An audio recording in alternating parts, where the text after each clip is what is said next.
මම ඔයාට කිව්වා ඔයාගේ අධිෂ්ඨානය ජයග්‍රහණය කරන එක නම් සාර්ථක වෙන එක නම් ඔයාට 100,000 වතාවක් පරදින්න වෙනවා. එහෙම පෙරදුණු තැන්වල තමයි නැවත ජයග්‍රහණය කරන්නට හැකියාව ලැබෙන්නේ. ඔයා දන්නවද?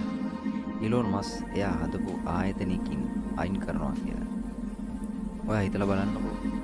ඔයා හදාගත්ත මොකක් හරි ආයතනයකින් ඔයාව අයින් කරොත් ඔයාට වෙන්නේ මොකද්ද කියලා? ඒකයි මම කිව්වේ. පරදින්න ඕන දිනනනම්.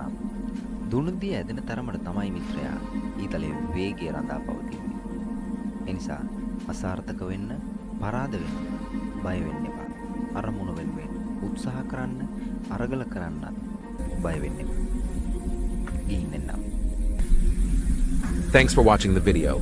Like, comment, share, and subscribe.